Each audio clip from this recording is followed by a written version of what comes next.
우리 교재 8페이지 이제 보겠습니다. 8페이지 위험 관리 방법. 이건 중요합니다. 중요하니까 우리 8회 때 한번 출제됐어요. 그게 관리 방법이 거기 8페이지 보시면 물리적 관리가 있고요. 우리 페이지 넘기면 11페이지에 우리 재무적 위험 관리 이렇게 두 가지가 있어요. 자, 그래서 일단 물리적 위험 관리에 대해서 이제 출제가 됐지만 여기 내용 가지고 또 괄호 넣기로 또 나올 수 있거든요. 자, 그래서 한번 이거 좀 꼼꼼히 보면서 내용을 이해하시는 게 좋습니다. 자, 그럼 이제 위험 관리가 왜 중요하냐? 자, 될 수 있으면 발생 안 해야 되지만 발생하면 어때야 된다고 그랬어요? 우리가 거기에 대한 대비가 필요하다고 그랬잖아요. 그래서 아까도 말했듯이 사전적 목표, 사후적 목표. 그러니까 최소 비용으로 손실을 최소화하자. 그리고 여전히 손실이 발생하더라도 우리는 생존을 위해서 계속해서 살아나가야 되기 때문에 이런 관리가 중요하다. 그럼 위험이 우리한테 다가오는데 어떤 방법으로 대비를 할 거냐? 그거에 초점을 맞추면 돼. 이 중에 어떤 방법이 나한테 또는 우리 기업체한테 최적의 대비책이 될까? 여기에 관점을 보시면 됩니다. 자, 그러면 먼저 이제 물리적 관리인데 물리적은 위험 통제라고 해요. 위험 통제. 그러니까 이제 위험 자체를 어떻게 한다? 발생하지 않은 쪽으로 이제 그리고 발생하더라도 이제 본인한테 이게 다 떠안는 게 아니라 분산시킨다든가 이제 여러 가지 방법이 있는데 하나하나 보겠습니다. 첫 번째 먼저 위험 회피가 있습니다. 자, 위험 회피는 가장 기본적인 위험 대비 수단인데 손실의 가능성을 원천적으로 자, 여기 보니까 손실의 가능성을 원천적으로 회피한다 그랬네요. 그럼 뭐냐? 가장 간단해요. 자, 나 교통사고 당하고 싶지 않아요. 그러면 차 안 타면 돼요. 나 비행기 사고 안 나간다. 비행기 안 타면 돼. 자, 배 타고 이제 바다 항해하다가 나 물에 빠져 죽고 싶지 않아요. 배 안 타면 돼요. 가장 쉽고 편한 방법입니다. 그게 바로 뭐냐? 위험 회피예요. 아예 그냥 원천적으로 그냥 떠나는 거죠. 근데 현실적으로 어때요? 이런 걸? 실효성이 없죠. 우리가 차 안 타고 다닐 수 있나요? 자, 나 교통사고 안 나기 위해서 차 안 타고 걸어 다니는데 어떤 차가 와서 박았어. 그럴 수도 있잖아요. 자, 그러니까 예기치 않게 이런 위험은 발생하는데 어쨌든 자, 가장 기본적이면서도 비용 들지 않고 쉽고 편하게 할 수 있지만 실효성은 떨어지죠. 실효성. 그래도 이거 할 수 있는 방법은 여전히 있죠. 그래서 우리 될 수 있으면 차 안 타고 걸어 다니는 사람도 있잖아요. 물론 이제 건강을 위해서 한다든가. 그래서 우리 주변에서 얼마든지 이 방법도 통용되는 방법 중에 하나입니다. 자, 두 번째입니다. 손실 통계. 자, 이것 좀 잘 보세요. 이거 출제해 내기 좀 좋아요. 가로는. 자, 그럼 우리한테 발생할 수 있는 손실을 통제하자. 그런데 이건 다시 손실 예방과 손실을 감소하는 방법으로 나눠집니다. 손실 예방. 자, 그러니까 손실 예방은 뭐냐면 특정 손실 발생 가능성. 자, 이 발생 가능성 또는 발생 빈도 횟수잖아요. 이 자체를 뭐예요? 줄이는 거예요. 손실을. 그러니까 처음부터 발생하는 것 자체를 우리가 줄이는 차원에서 뭐예요? 예방이니까 이런 손실이 나지 않게끔 하는 건데 손실이 나더라도 그 횟수 자체를 줄인다든가 하는 여기 횟수잖아요. 빈도. 횟수 자체를 줄인다든가. 그러니까 아예 발생을 하지 못하게끔 막는 것도 있지만 이건 한계가 있죠. 아무리 우리가 대비를 하더라도 아예 손실이 나지 않게 할 수는 없잖아요. 그런데 손실이 나더라도 어때요? 그 횟수 자체는 줄이자. 이게 이제 예방 차원이 되는 거예요. 예방 차원. 자, 그래서 거기 우리 교재 보시면 자, 손실 예방에서 거기 예를 들었어요. 이걸 가지고도 또 시험에 얼마든지 물어볼 수 있어요. 그러니까 손실 자체, 즉 사고 자체를 나지 않게 하는 게 대표적인 거기 뭐가 되냐면 속도 제한. 고속도로에서 아무래도 과속으로 달리게 되면 어때요? 교통사고 날 확률이 높잖아요. 그러니까 속도를 제한한다는 얘기예요. 또 음주운전하면 아무래도 사고 발생 확률이 높죠? 그러니까 음주운전 못하게 음주 단속한다든가 거기 있죠. 또 자, 홍수 피해가 납니다. 비가 많이 오게 되면 자, 집중호우로 인하여 홍수 피해가 나니까 그런 걸 나지 않게 미리 어때요? 댐을 만들어서 수량을 저장한다든가. 그러면 아무래도 어때요? 그런 사고가 날 확률이 어때요? 줄잖아요. 자, 그게 이제 일종의 예방 차원이 되는 거예요. 손실 예방. 자, 그다음 손실 감소입니다. 자, 이 감소는 다시 사전적인과 사후적으로 나눠볼 수 있습니다. 자, 사전적이란 말은 특정 손실의 수, 그다음에 규모 자체를 줄인다 이거예요. 그러니까 지금 여기는 예방 차원이지만 여기는 이미 손실이 발생합니다.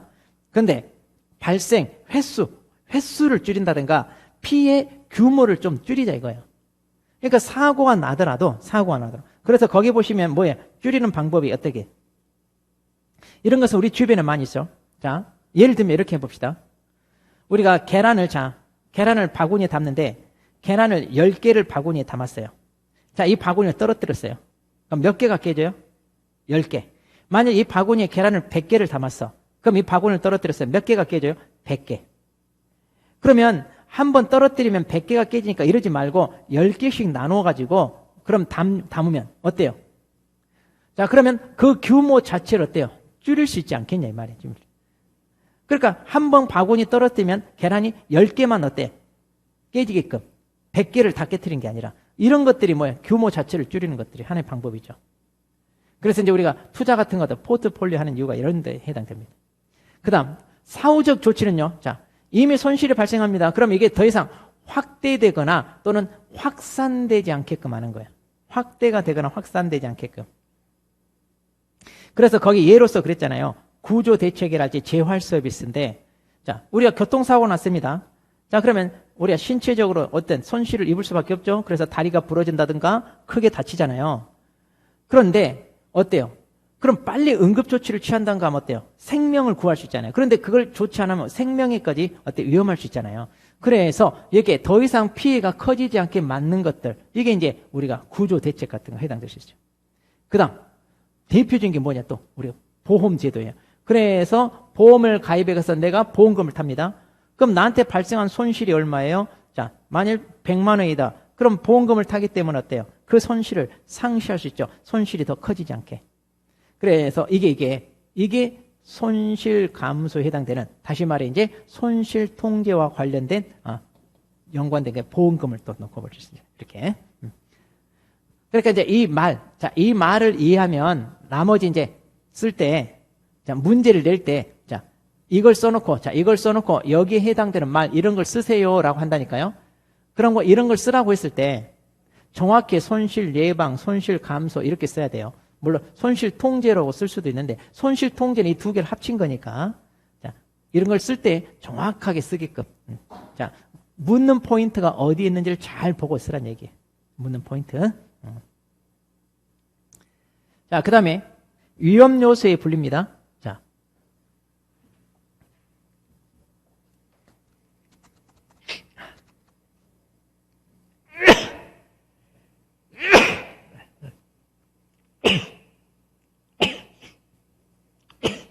갑자기 비염이 이렇게, 제가 좀 비염이 있거든요. 자, 위험 요소를 분리한다는 얘기는 이것도 이제 어때요?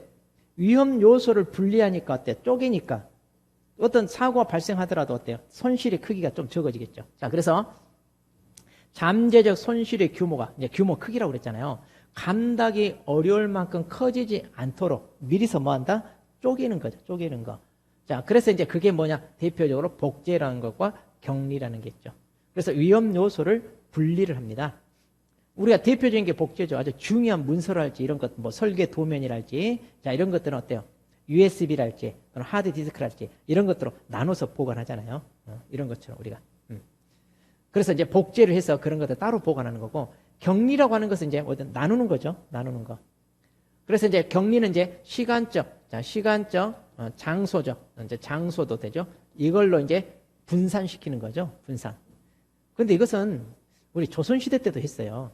그래서 조선시대 때도 조선왕조실록 있잖아요. 그런 역사적인 기록을 한 군데다 보관했는데 만약 거기에 화재가 나 다 불타버려. 그럼 역사 기록이 다 없어지잖아요.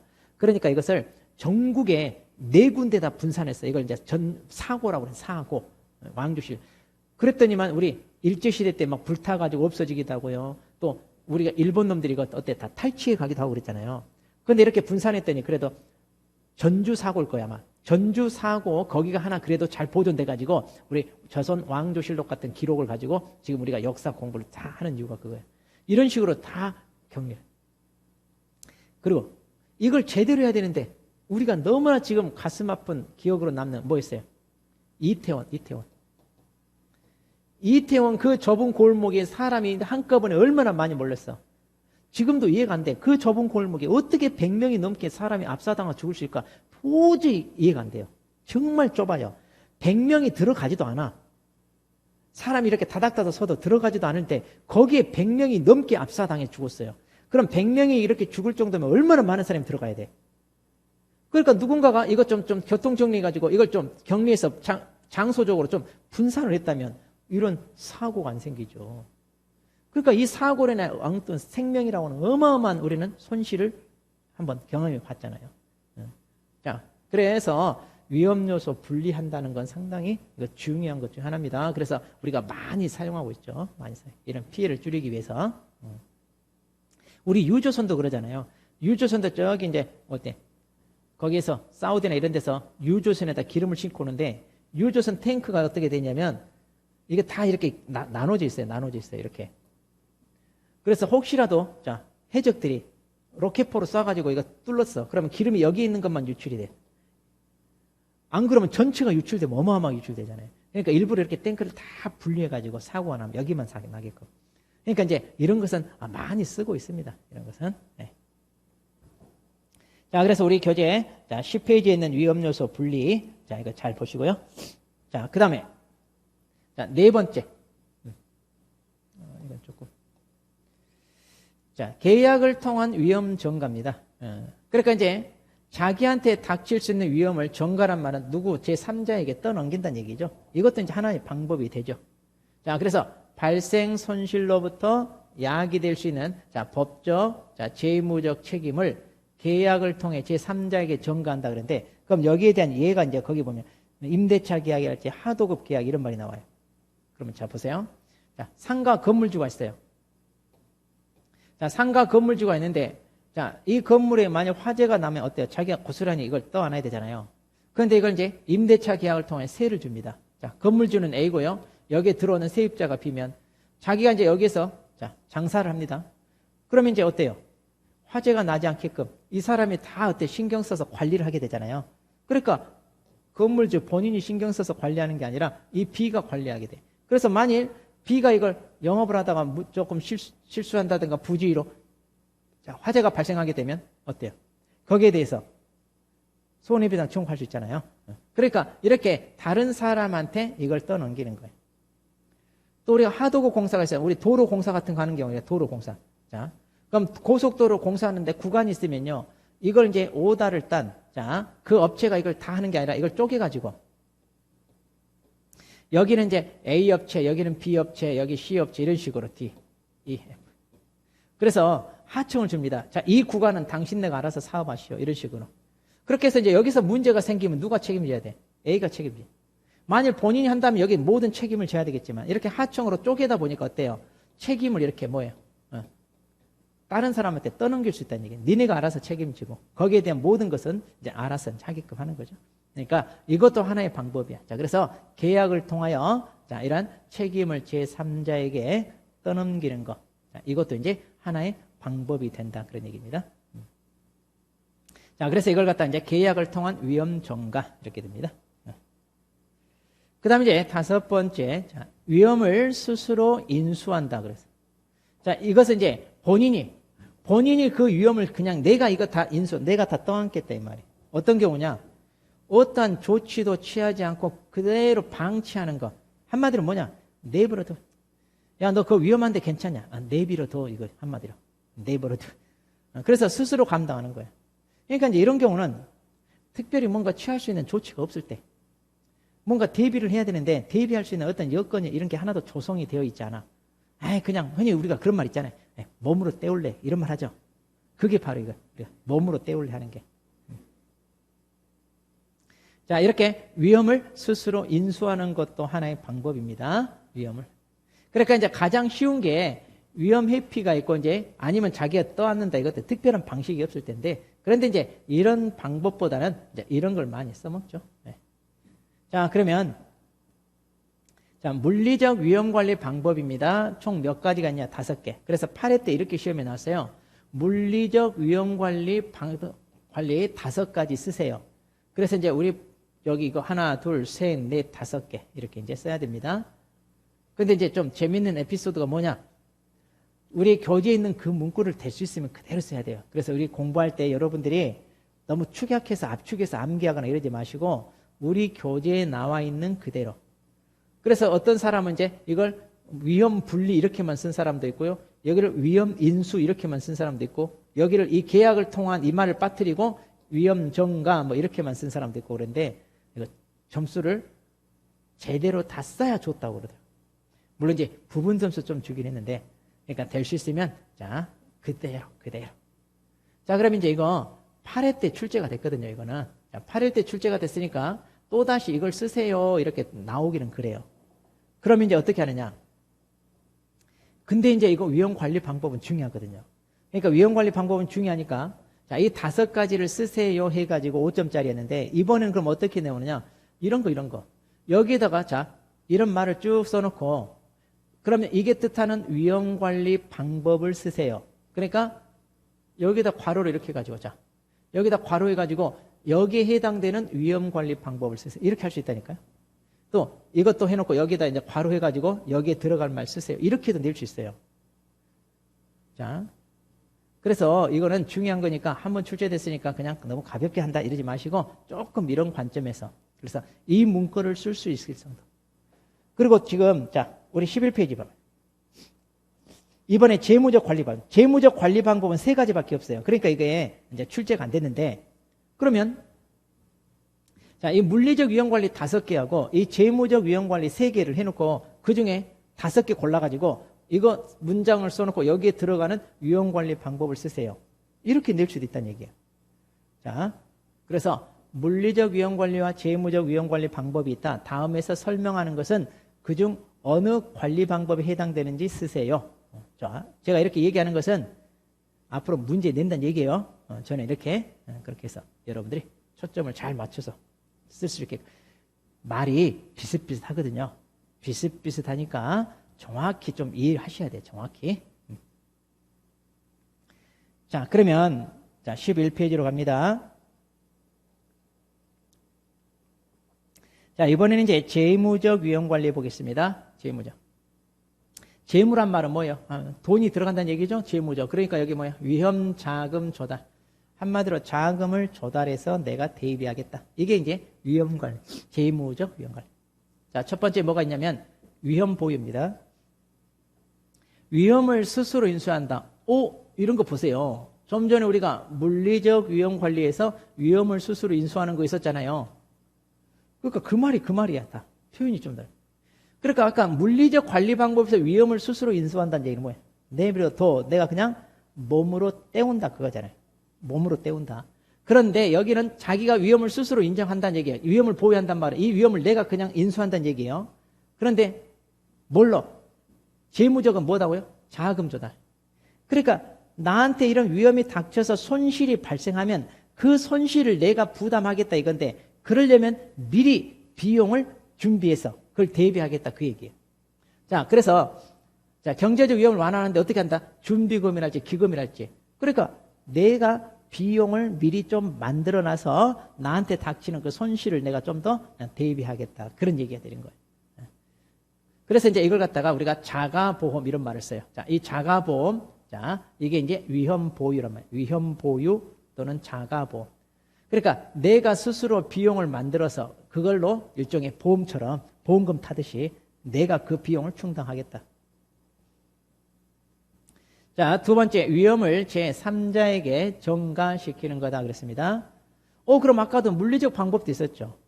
근데 거기서는 뭐라고 그랬어요? 계약을 통한 제3자에게 전가 이렇게 돼 있어요. 그럼 이것도 그냥 야, 네가 떠안아 하고 하면 그냥 떠안을 리가 없죠. 그러니까 여기도 똑같이 계약을 할 수도 있습니다. 계약을. 근데 이제 표현을 좀 다르겠는데 여기도 그러니까 당연히 계약이 필요하다는 얘기예요. 그러면 이제 제3자가요. 그 위험을 떠안는데 그냥 떠안을 리가 없죠. 세상에 공짜가 없잖아요. 그래서 소액의 보험료랄지 일정 금액의 어떤 보험료를 통하여 당신이 내 대신 이 위험을 좀 떠안으세요 하고 떠넘기는 거죠. 자, 이게 보험이에요. 보험. 그러니까 보험이라고 하는 건 뭐예요? 자, 보험이라고 하는 것은 재무적 위험 관리 하나의 방법이에요. 재무적 위험 관리 하나의 방법으로서 나한테 닥칠 수 있는 위험을 제3자에게, 이 제3자가 누구겠어요? 보험회사. 즉 우리는 이제 보험자라고 그래요. 이 사람한테 전가 떠넘기는 거. 이게 이제 보험제도. 그러려면 우리한테 뭐가 들어가더라? 보험료라고 하는 비용. 그래서 이 비용이 들어가요. 자, 세 번째. 위험 결합을 통한 위험 발생 대비입니다. 자, 이것도 아주 중요한 말이에요. 우리가 보험에 있어서 아주 중요한 말이 위험 결합입니다. 그러면 위험을 결합해서 위험 발생을 뭐한다? 대비한다는 얘기인데, 자, 여기서 이제 이 말 잘 들어야 돼요. 다수, 자, 많은 다수의 동질적 위험을 뭐한다? 결합합니다. 그러니까 이때 위험 결합인데 이때 위험은 어떤 위험이냐? 동질적 위험해야 돼. 이렇게 결합하여 위험 발생에 대비하는 건데, 이걸 예를 듭니다. 내가 살고 있는 주택이 화재가 납니다. 이 주택이 1억짜리예요. 그럼 이 주택이 화재가 나면 나는 1억이라고 하는 경제적 손실을 입게 됩니다. 그런데 이거 너무 위험 부담이 크니까 어떻게 하냐? 혹시 나처럼 이렇게 주택 화재 보험에 대한 위험을 안고 있는 사람들이 다수 많이 모여요. 얼마나 모여요? 한 1만 명 정도 모여요. 그래서 이제 그 사람들이 우리가 이런 위험을 결합하자면 이렇게 결합을 통하여 위험을 우리가 분담, 나눠 갖자 이거예요. 그렇게 해서 이제 1만 명이나 되는 사람이 1인당 1만 원씩 각출합니다. 그렇게 해서 이걸 모으니까 얼마가 되냐면 1억이 돼요. 그렇게 해서 이렇게 주택 화재가 발생하면 그 피해를 입은 사람한테 이 1억을 주자 이거예요. 일종의 이런 개념이에요. 그러면 이제 주택 화재 입은 사람은요, 나처럼 이렇게 위험 부담을 안고 있는 사람이 어때요? 한 1만 명 정도 이렇게 결합을 합니다. 그러니까 주택 화재라고 하는 그 동질적 위험을 안고 있는 사람이 1만 명 정도 모인다 이거예요. 그럼 1만 명 정도로 모이면 어떻게 되느냐? 나한테 위험이 발생하더라도 이 위험을 어떻게 된다? 1만 분의 1로 어때요? 줄이는 거잖아요. 줄이는 거예요. 그래서 자기도 1만 원이라고 하는 돈을 냈어요. 그리고 1억을 타잖아요. 그러니까 원래 1억 정도 발생할 손실을 얼마로 줄인 거예요? 10,000원으로 줄인 거나 같아요. 10,000원으로. 그렇게 하려면 어떻게 해야 된다? 자기처럼 주택 화재 위험을 안고 있는 많은 사람이 모여서 어때요? 많은 사람이 모여서 그 위험을 나눠 갖는 거예요. 나눠 갖는 거. 이게 바로 보험이에요. 보험. 그래서 위험 결합이란 말은 아주 중요한 말이에요. 이거 뒤에 또 나와요. 계속 나와요. 그래서 이제 이게 보험이다 이거예요. 그래서 보험은요, 이런 식으로 다수의 동질적 위험을 안고 있는 사람이 10,000명씩 모여가지고 우리한테 발생하는 주택 화재에 대해서 니네가 좀 책임져라 이렇게 얘기하는 거야. 떠넘기는 거야. 이게 위험을 전가하죠. 그럼 보험회사는 그 주택 화재에 대해서 위험을 인수를 하는데 그냥 할 리가 없죠. 그럼 보험료 내라. 그럼 얼마씩? 1인당 10,000원씩 내라. 그러면 이제 이게 얼마가? 1억이 되잖아요. 그러면 주택 화재가 발생하더라도 1억이라고 하는 보험금 지급하더라도 손실이 있다 없다? 없죠. 그렇게 되는 거죠. 자, 그래서 위험 결합은 보험회사 입장에서 바라보는 관점이다. 위험 결합은. 그러니까 이제 우리가 보험이라고 하는 것은 보험료를 지불해야 되잖아요. 그러니까 재무적 관점에서 보시면 돼요. 자, 그럼 위험 관리 방법을 선택을 하는데, 어떻게 선택할까요?입니다. 지금 방금 봤잖아요. 물리적 관리 방법이 있고 재무적 관리 방법이 있어요. 그러면 나한테 가장 적합한 방법이 어떤 게 있을까? 나한테. 이왕이면 아까 뭐라고 했어, 우리가? 최소의 비용으로 손실을 최소화해야 되잖아요. 그러면 위험 관리 방법이 지금 여러 가지가 있어. 이 여러 가지를 다 선택할 수 있냐? 아니요, 그럴 필요는 없죠. 이걸 다 선택할 필요 없이 그 중에 나에게 가장 적합한 것을 선택해라 이거예요. 나에게 가장 적합한 것.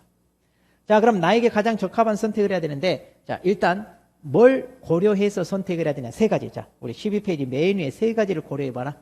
첫 번째, 예상 손실의 발생 빈도. 그러니까 얼마만큼 자주 발생할 수 있는지, 그리고 한번 발생하면 손실의 크기가 어느 정도인지 미리 예측을 해봐야죠. 그래야 여기 대비해서 우리가 선택을 할 거 아니에요, 방법을. 두 번째, 각각의 위험 통제 기법. 아까 물리적 기법, 위험 재무, 이거 재무적 관리 기법. 이 중에 어떤 게 여기에 가장 적합할지. 그래서 우리가 이렇게 발생할 수 있는 위험에 미칠 영향과 손실 예측의 영향을 고려해서 어떤 게 가장 적합할지 이거 생각해야죠. 그래가지고 이제 이 중에 하나를 선택하면 되잖아요. 어떤 게 여기에 가장 적합하겠구나 이렇게 예측을 해서 둘 중에 아까 하나 선택하면 돼.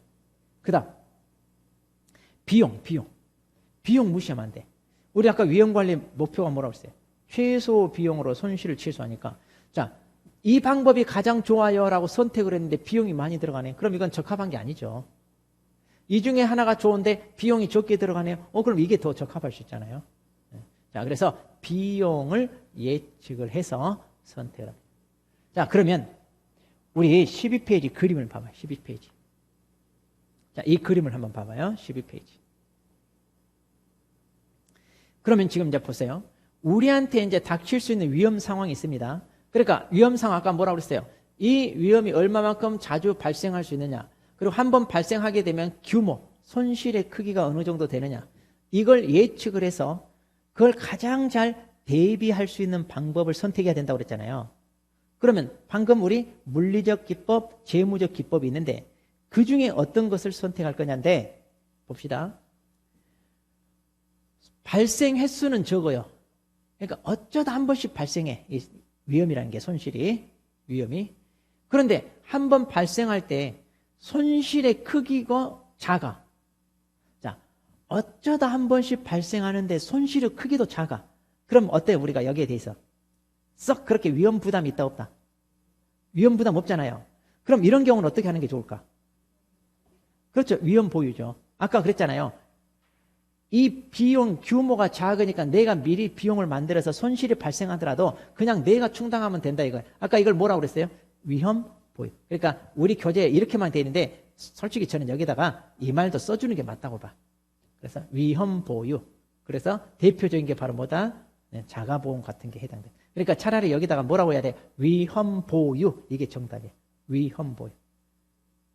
그 다음. 자, 발생 횟수는 적어요. 발생 횟수는 적은데 한번 발생하면 손실의 규모는 크네. 그럼 어쩌다 한 번씩 찾아오는 이런 위기잖아요. 위기. 손실이 크면 이건 어때? 감당이 안 되니까 대비는 좀 해야지. 그럼 이때 이거 어떤 대비가 좋을까?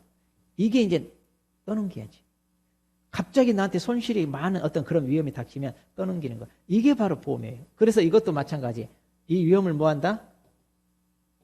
전가. 이 위험을 전가하는 거. 위험을 전가. 이게 이제 바로 보험입니다. 그러니까 보험 제도에 가장 적합한 경우는 어떤 경우인가요? 자, 위험의 발생 횟수는 적어요. 어쩌다 한 번씩 찾아오지만 손실의 규모가 큰 경우다 이 말이에요. 큰 경우. 그다음 발생 횟수도 많아요. 아주 자주 발생해요. 발생 횟수는 많은데 문제는 손실의 크기는 작아. 그러면 손실의 크기는 작다 하더라도 이게 자주 발생하면 이것도 쌓이고 쌓여서 어때요? 눈덩이처럼 손실의 크기가 커지죠. 그러니까 이런 경우는 자, 횟수를 어떻게 해야 돼? 이런 경우 횟수를 못 통제를 해야지. 통제. 그래서 이걸 바로 손실 통제. 그러니까 이제 횟수 자체를 줄여야지. 손실. 그럼 손실 통제 중에서도 어디에 들까? 손실 예방일까요? 손실 감소일까요? 예방이 낫죠. 미리 이런 횟수 자체를 줄여야죠, 우리가. 그러니까 손실 예방이 횟수랄지 그 규모 자체를 우리가 줄이는 거잖아요. 이런 걸 줄이는 거니까. 이제 손실 통제지만 그 중에서도 손실 예방. 그 다음에 발생 횟수는 많아요. 자, 그런데 손실의 규모도 커. 아니, 한두 건도 아니고 엄청난 크기가 계속 우리한테 찾아오면 이건 어떻게 해야 돼? 감당이 되는데, 감당이 안 돼. 이런 것은 피해야 돼. 방법이 없어. 이건 피해야 돼. 자, 그래서 이걸 위험 회피 이렇게. 자, 그럼 이제 여기에다 들어갈 말을 쓰세요. 이렇게 하시죠. 자, 여기에 들어갈 말 쓰세요.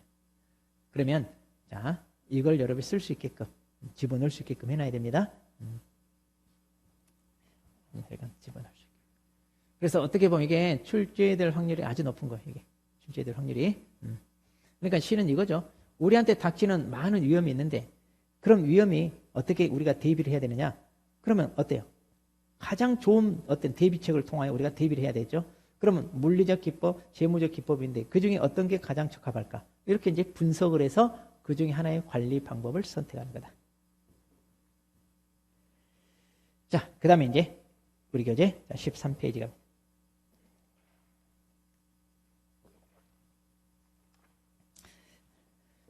자, 그러면 이제 우리가 보험이라는 걸 알기 위해서 뭘 먼저 공부했어요? 지금까지 위험. 왜냐하면 이 보험이라고 하는 것은 그 위험, 우리한테 닥칠 수 있는 위험을 뭐하자? 대비하자. 그래서 위험을 대비하는 방법으로서 이제 뭐가 있어요? 이제 보험이라는 게 있잖아요. 그럼 아까 이 보험은요, 그 위험을 대비하는 방법. 자, 물리적 기법, 재무적 기법 중에 어디에 들어가요 하면 보험은 보험료를 내야 되잖아요. 돈이 들어간다 이 말이에요. 그러니까 물리적이겠어요? 재무적이겠어요? 재무적. 그러니까 재무적 기법. 그럼 재무적 기법인데 그 중에 어떤 게 들어가? 야, 나한테 닥칠 수 있는 위험을 니네가 좀 책임져 하고 보험회사한테 떠넘기는 거죠. 그래서 뭐다? 위험 전가. 그래서 이제 계약을 통한 위험 전가. 이게 이제 바로 보험인 거예요. 자, 그래서 거기 자, 보험의 정의 첫째 줄 뭐라고 그랬어요? 자, 거기서 이제 이것도 가로넣기 시험에 나오죠. 자, 13페이지. 우리 교재 13페이지 보세요. 보험이 뭐냐? 거기 첫째 줄 위험 관리의 한 방법이다 그랬잖아요. 그럼 위험 관리 한 방법인데 아까 이게 물리적 기법이다, 재무적 기법이다, 재무적. 그렇게 해서 거기 그랬죠. 제 자신의 위험을 제3자에게 전가하는 제도다 그랬죠. 자, 그래서 재무적 기법으로 일정한 보험료를 조금 부담하면서 자기한테 닥칠 수 있는 위험을 제3자에게 전가하는 것이다. 이렇게. 자, 그러면 거기 이제 또 보험에 대한 정의를 이제 종합적으로 다시 한번 이제 냈습니다. 자, 이거 또 괄호 넣기 아주 좋아요. 자, 괄호 넣기 좋으니까. 자, 13페이지 거기 이제 셋째 줄.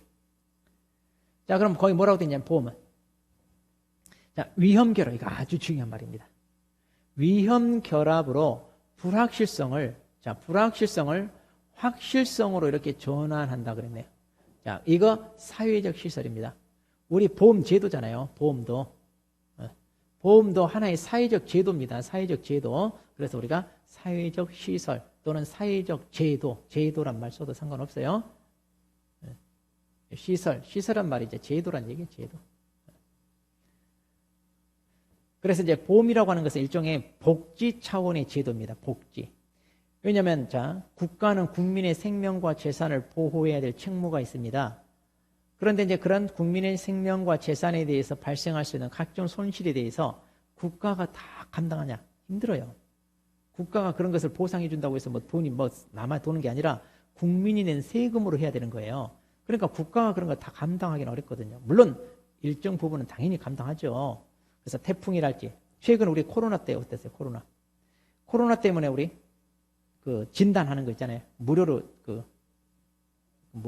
PCR 우리 같은 거 다 무료로 하고요. 그 다음에 백신 다 어땠어요? 백신도 막 2번, 3번 다 무료로 받았잖아요. 그럼 그게 공짜냐? 우리는 공짜지만 국가는 어때요?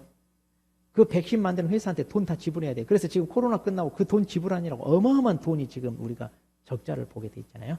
그 공짜인 줄 알고 아직 그런 사람도 있대요. 국가가 다 비용 드는 거예요. 국가가. 그래서 그 국제 제약회사한테 그 백신 비용이 엄청나다니까요, 지금. 우리나라가. 그리고 또 뭐예요? 영업을 못하니까 영업 못하는 소상공인한테 뭐예요? 돈을 막 100만 원, 200만 원씩 지급했잖아요. 그 돈은 또 어디서 나오냐고. 엄청난 비용이 들어요. 그러니까 국가가 이렇게 국민의 생명과 건강을 위해서 책임져야 될 부분이 있는데 이건 감당이 안 될 좀 힘들죠. 그래서 뭐가 나오냐? 보험제도라는 게 있어요. 그럼 보험제도가 이렇게 간접적으로 국가를 대신해서 어때요? 국민의 생명 이런 것들을 재산이라는 것을 어때요? 일종의 보장해주는 제도예요. 그래서 이제 복지 차원에서 이런 보험제도 아주 필요한 제도죠. 아주 필요한 제도. 자, 그럼 이제 여기 뭐라고 그랬냐면 잘 보세요. 보험이라고 하는 것은 여기 위험 결합 그랬죠. 그러면 자, 아까 뭐라고 그랬어요? 내 집에 화재가 납니다. 그럼 이 주택에 화재가 나는 이란 뭐예요? 이게 불안하죠? 이게 불안하잖아요. 그러니까 이게 불확실성이에요. 이게 주택이 화재가 나면. 그럼 이제 주택이 화재가 나면 이런 위험을 불안하니까 어떻게 대비하겠다니. 그럼 이렇게 대비하겠다는 것은 어떤 사람들? 나와 똑같은 생각을 가지고 있는 사람들이 어떻게 해야 되냐? 모여야 된다니, 모여야. 왜? 나 혼자만으로 1억짜리 주택이 화재가 나면 그럼 보험회사한테 야, 니네가 이거 좀 책임져 줘. 좋아. 그럼 보험료 내 얼마? 1억. 1억 내야지. 자, 보험료 1억 내고 이걸 상 받을 이유가 없죠. 이건 감당이 안 되잖아요. 그래서 위험을 결합한다는 얘기는 많은 사람들이 모여서 이걸 어떻게 쪼개는 거예요. 이걸 분담하기 위해서 모이는 거예요. 어때? 그러면 n분의 1로 쪼개지잖아요. n분의 1로. 그래서 보험은 위험 결합이에요. 그래서 이렇게 불안한 것을 몰라요? 확실하게 대비를 하는 거예요. 확실하게. 이렇게 불안한 상황을 확실하게 대비시키는 거. 그래서 걱정 없이 불안을 해소할 수 있다 이 말이에요. 해소할 수 있다.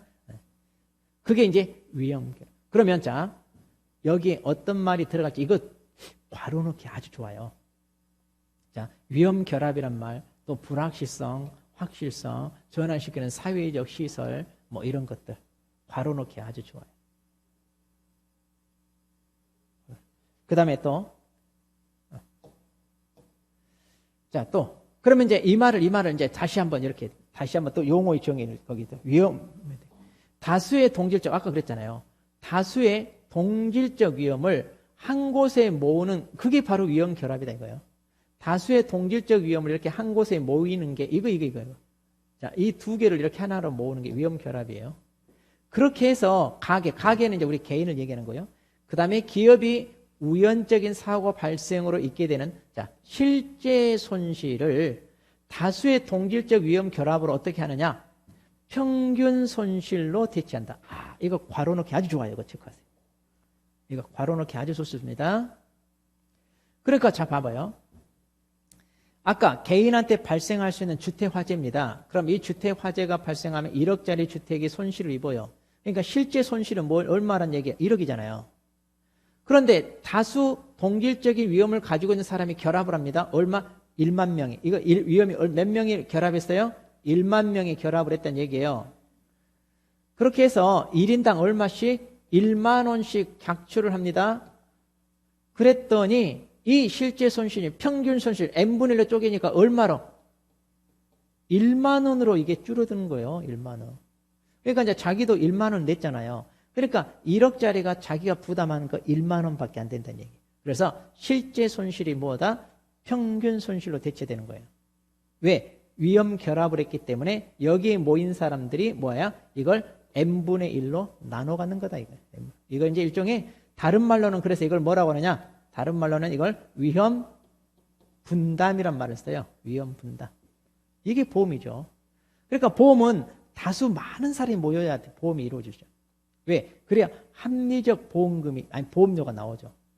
1만 명이 모여 한 1만 원 정도는 어때요? 충분히 내가 보험료로 감당하고 어때요? 보험 가입할 수 있죠. 만일 1억짜리 주택화재 보험을 대비하기 위해서 보험료 10만 원 내라 그러면 여러분 어때요? 10만 원 내고 이거 가입할 거예요? 난 그렇게는 못할 것 같아요. 1만 원 정도니까 하지.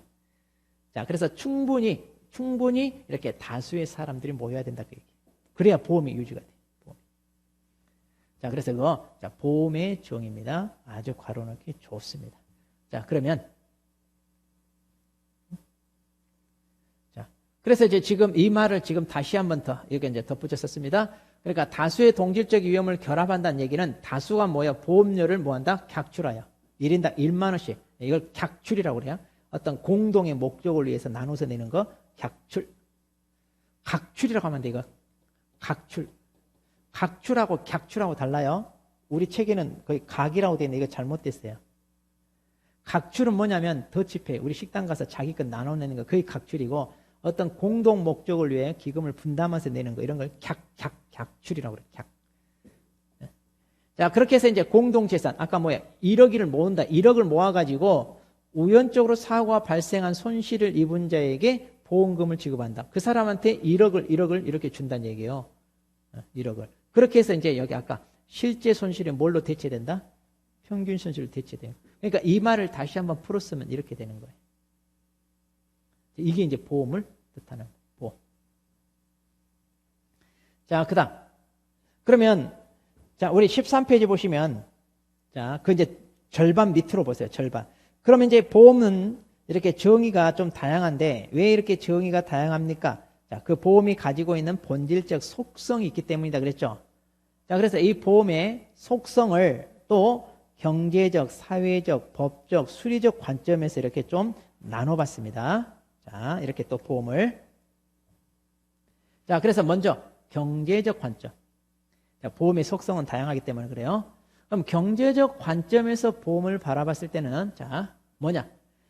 경제적이니까 뭐야? 경제적이니까 우리는 돈과 연결되잖아요. 그래서 뭐다? 재무적 손실은 말이야. 경제하면 우리 항상 돈. 그래서 재무적 손실에 대한 불확실성. 이 불확실성이 뭐냐면 이게 위험이라고 그랬잖아요. 아까 우리 맨 처음에 위험에 대한 정의가 손실의 기회, 불확실성 막 이렇게 나왔잖아요. 그러니까 재무적 손실에 대한 위험을 뭐한다? 감소시키는 게 바로 뭐다? 경제적 관점입니다. 그러면 우리한테 위험이 발생합니다. 자, 위험이 발생하면 곧 뭘로 연결이 돼요? 우리한테 손실로 연결이 되잖아요. 그런데 보험이라고 하는 것은 뭐예요? 이 손실에 대해서 우리가 뭐예요? 보험금을 지급을 받잖아요. 보험금을 지급받으니까 이 손실을 뭐 한다고요? 감소시킨다. 그 손실을 고스란히 내가 다 떠안는 게 아니라 보험금을 타서 이것을 상쇄시킨다. 자, 그러려면 뭐 한다? 우리는 위험을 전가, 누구한테 떠는 거야? 보험회사한테. 그래서 보험자, 보험회사한테 야, 니네가 좀 대신 책임져. 이렇게. 그러려면 뭘 줘야 돼?